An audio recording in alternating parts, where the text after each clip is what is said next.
Awinjo kiwuoye wach mar pur ahinya kendo Chris bende owacho mano. To bende uduto te uyiero ni nitiere kama winjo bende nitero godo piny kata jopiny mbele. Okay. Donje gi kanyo nikech wach mara gi kacha no nitiere penjo moro mang na penji. Nitie Chris ochiwo model, Fred ochiwo model. To mondo ing'e gima jopiny dwaro. Kin min mutoka tidwa ng'e ni mtoka no tiyo nade, to nyaka ibed manual mar manufacturer. Manual ma ng'ama nothedho mtoka ni manyisi ni mtoka ni onego bed ni tiyogo yo machal nade. Omiyo e kinde mar piny manie bwo polo ka nitie manual mar dhano.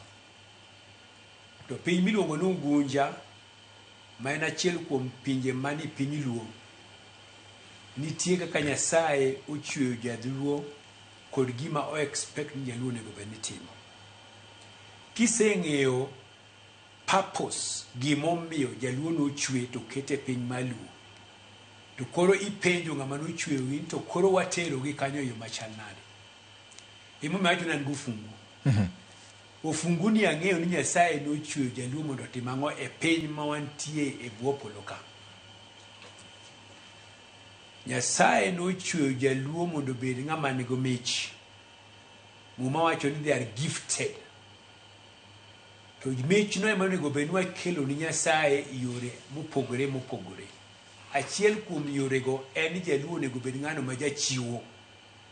Ma Fred wuoye wach mar Arambe, mano en chiwo. Mano en koth jaluo. Mar ariyo, jaluo onego bed ng'ano matiyo gi rieko mondo los piny.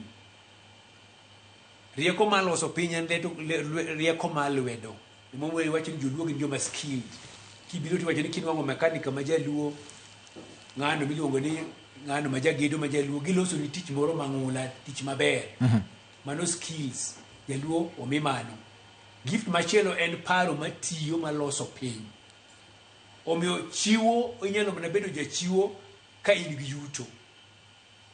To mondo ibed jayuto, nyaka ibed ng'ano ma lwete ong'eyo tich ama pache tiyo. Omiyo ok abibiro na wacho ni Arambe iluongo ni en short term kaka owacho. Mar ariyo, Arambe en gimitimo at the level mar social entry. Gimitimo mondo konyo oganda e yo mayot, mapiyo piyo. Lakini ok obi konyo oganda e yo ma idwa ni mondo chopgo dwaro ma Nyasaye noketego. Nikech ang'eyo dwaro ma Nyasaye kuom joluo. Ang'eyo nyaka kuonde ma Nyasaye oketo joluo mondo nwang'o mwandu. Nikech mwandu ema miyi bedo jachiwo. Gin kuond mage? Mokwongo en rieko mang'eyo ni piny tiyo nade. Rieko ming'eyogo kaka piny tiyo, Nyasaye omiwa pi, Nyasaye omiwa lowo, Nyasaye omiwa muya. Kisomo Muma wacho ni jaluo okete piny ma aore opogo opogo.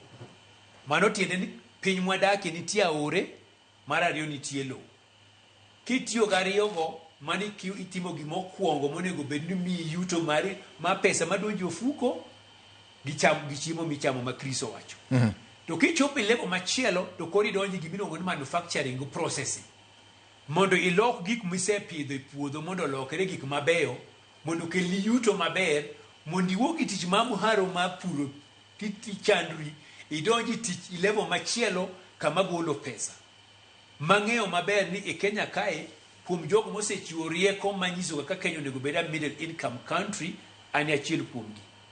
Magi matimo mogik, ka dhi donjo Unguja, matieko chieng' tich ang'wen juma mabiro, watiyo gi jo World Bank sani mondo wane to ji dhi nwang'o tich yo machal nadi tije 3 million. To nyoro ka nyoro an Magoya, na inyiso gini sama machako tich mosewach no rodo chung, takwonga tiekra kodu. Obe nyoro wayawo irrigation scheme mar 2,000 acres.